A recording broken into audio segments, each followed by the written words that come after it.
고마우신 하나님, 오늘도 하나님의 은혜 안에 서기 원합니다. 자비를 베풀어 주시어서 하나님의 은혜의 길을 걷게 하시고 담대히 믿음으로 살게 하옵소서.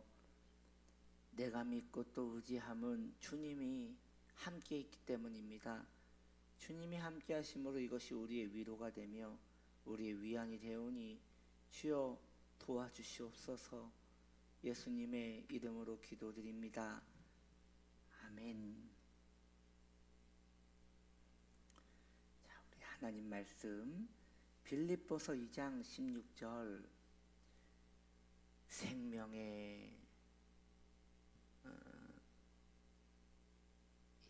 생명의 말씀을 밝혀, 빌립보서 2장 16절 생명의 말씀을 밝혀 나의 다름질이 헛되지 아니하고 수고도 헛되지 아니하므로 그리스도의 날에 내가 자랑할 것이 있게 하려 함이라.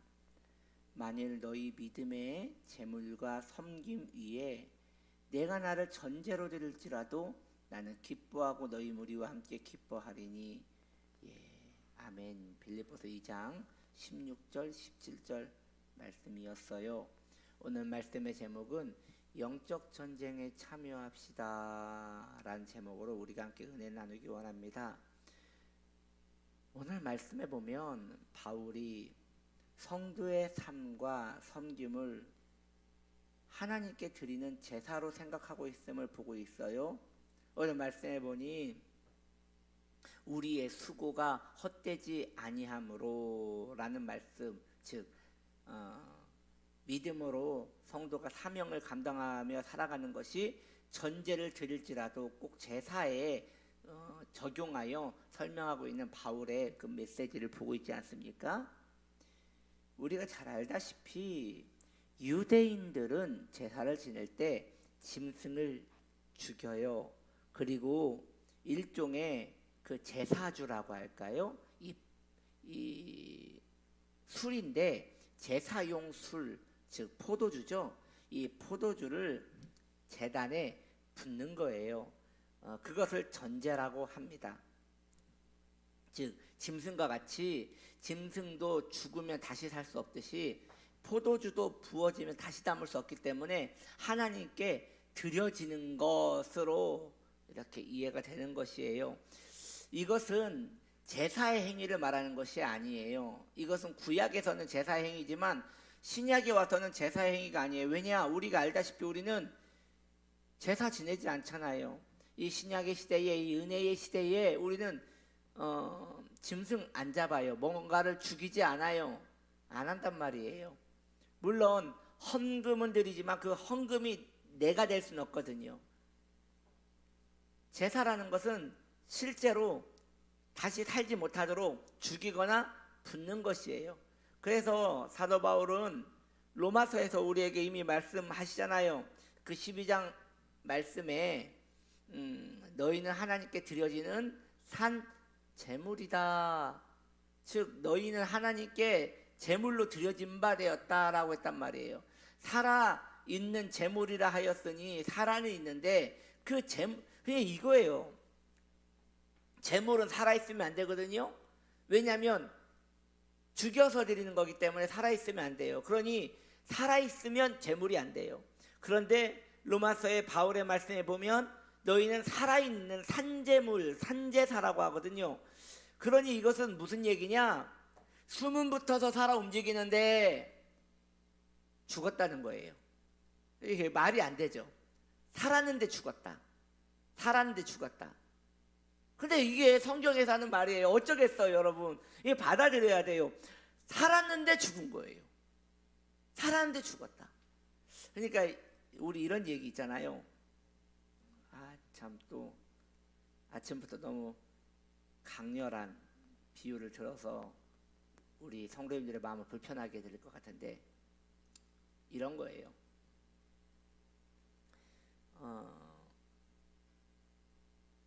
그 아이가 생일이에요. 그날 아침 그래서 그래 그 저녁에 아이가 좋아하는 초코 케이크를 사다 놓고 초도 불어주고 그 아이가 좋아하는 큰 곰인형도 사줘야겠다 하고 아이도 부풀어서 학교를 가고 엄마도 부풀어서 아이를 기다려요. 그런데 아이가 찾길을 건너는데 이 아침에 밤새 술을 먹고 술이 덜 깬 사람이 운전을 하다가 그 아이를 치고 간 거예요. 죽었어요. 나중에 엄마한테 연락이 오죠. 초등학교 앞에서 아이가 술 취한 사람에게 죽었다고. 아이가 죽었다고 엄마가 죽진 않아요. 근데 엄마가 밥을 안 먹어요. 가족들의 성화로 밥을 먹긴 먹는데 막 먹고 토해요. 그래도 먹으니까 살아요. 잠을 못 자요. 근데 가족들의 성화로 수면제를 먹고 자요. 근데 거의 뭐 피골이 상접이 돼가지고 사는 게 아니에요. 그렇죠? 사는 게 아니죠. 그렇게 되면 사는 게 아니다. 살았는데 죽은 거예요.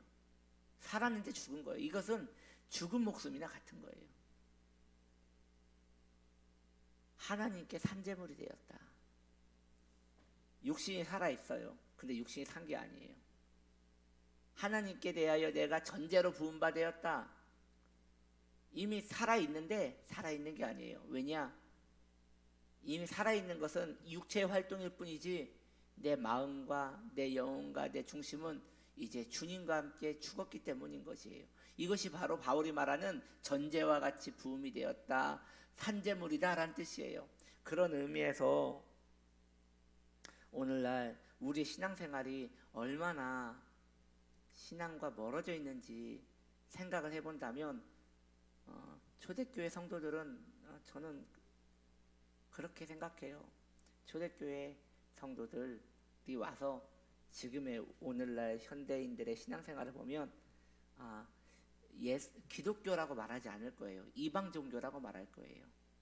기독교라고 말하지 않고 이것은 많이 변형된 기독교의 교리를 가지고 있는 이방 종교구나라고 말씀을 하실 것만 같아요.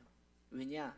그 옛날 믿음의 선조들, 초대교회 성도들 혹은 그 엄청난 그 핍박을 견뎌내고 엄청난 핍박의 세대를 불로 달굼을 받듯이 지나간 우리 믿음의 청교도 성도들은 예수 믿으면 당연히 죽는 거라고 생각했어요. 예수 믿으면 당연히 죽거나 혹은 살아있어도 사는 게 아니라고 생각했어요.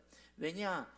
예수 믿는 게 순교인데 순교의 길이 일어나지 않으면 순교의 그런 환경이 열리지 않으면 이미 내 주위에 있는 많은 성도들이 죽었기 때문에 나는 그 사람들의 생명을 이어 사는 거다라고 생각하면서 살아도 사는 게 아니고 그렇게 살아왔기 때문에 주를 위하여 드려지는 삶, 이것은 마땅한 것이어서 그것밖에 낙이 없었기 때문에 그렇게 살아왔던 것이죠. 뭐 제가 여러분들에게 그렇게 살라고 말하는 게 아니에요. 왜냐? 그렇게 살라고 해도 살지도 못해요. 왜냐? 그것은 깜이 돼야 살아요. 깜이. 그렇게 되려면 그런 삶은 살고 싶다고 사라지는 게 아니에요. 정말 죽어야지만 살아가는 거예요. 정말 그 마음이 갈리갈리 찢겨져서 그리스도 외에는 아무 소망이 없어야지만 그게 되는 것이지 내가 그렇게 살아야지 한다고 사라지는 게 아니에요. 내가 오늘부터 말씀에 은혜 받았어, 나도 그렇게 살아봐야지 라고 한다고 되는 게 아니에요. 정말 그리스도의 심령에 깊이 죽임을 당해야 돼요. 그런 의미에서 오늘날 기독교인들은, 현대인들은 옛날 믿음의 신앙인들에 보면 정말 잘 살고 있죠. 옛날에는 여러분 병원이 있습니까? 뭐 그 음식이 뭐 충만합니까? 뭐 불편한 게 한두 가지가 아니었을 거잖아요. 미개하고. 그런데 오늘날은 풍족합니다. 지식이 넘쳐납니다. 정보가 넘쳐납니다.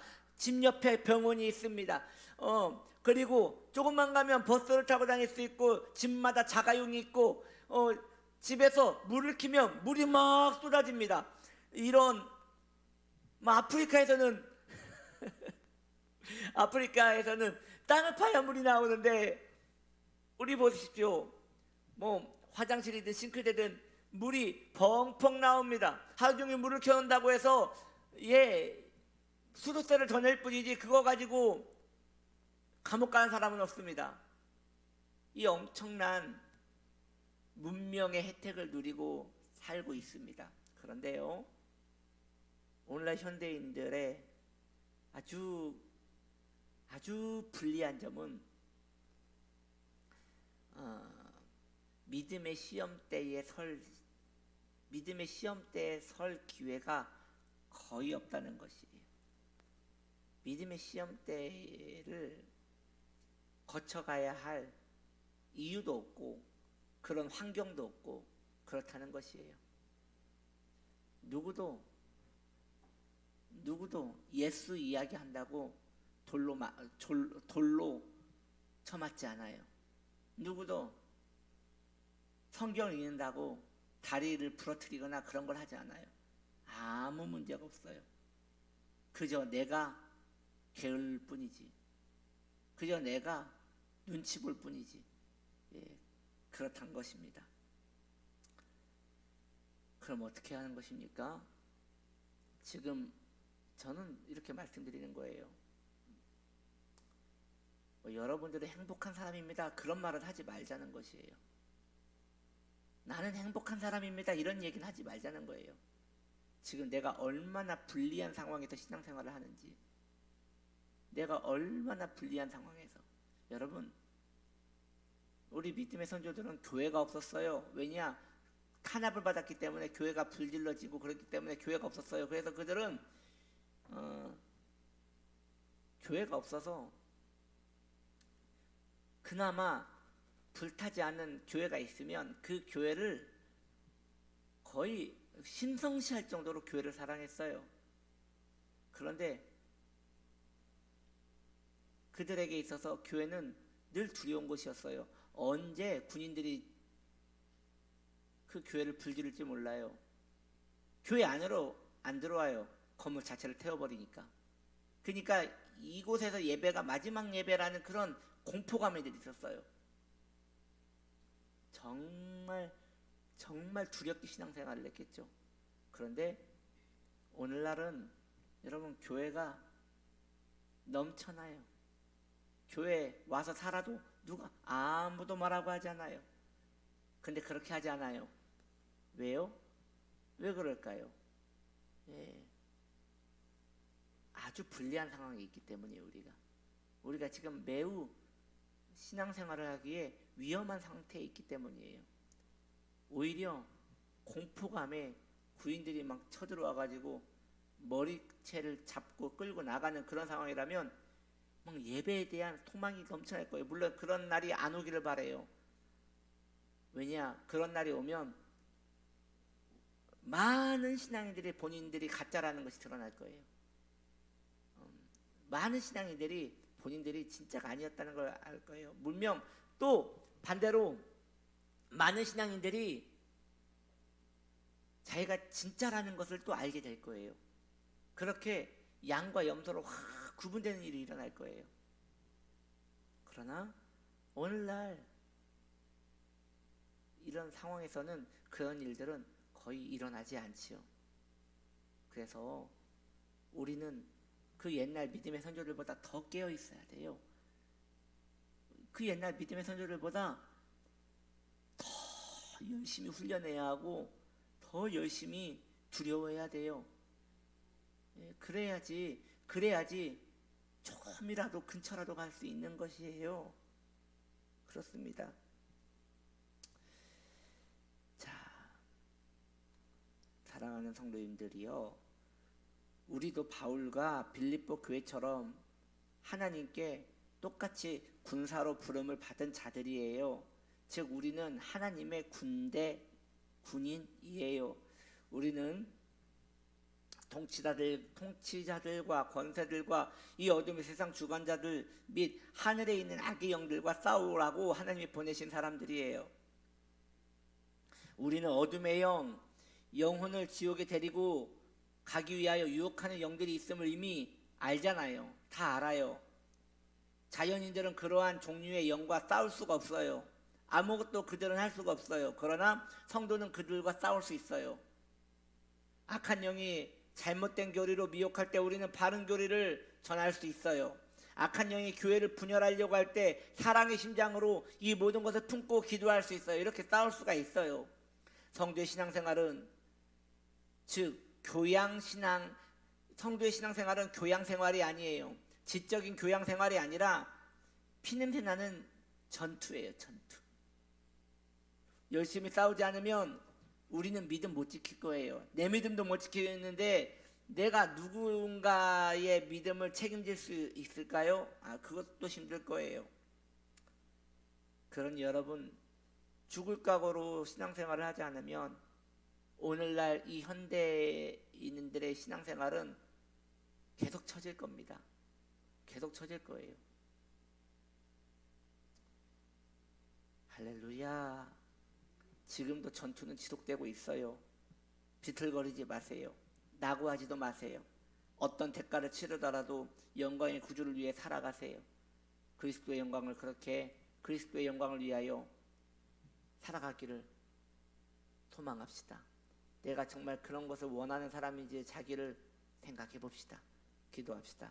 하나님 아버지, 깨어 살게 해주세요. 주님, 내가 지금 얼마나 불안하고 내가 얼마나 지금 신앙생활하기에 어려운 상황 가운데 있는지 알게 하사 하나님을 경외할 수 있는 심령을 더하시옵소서. 예수님의 이름으로 기도드립니다. 아멘.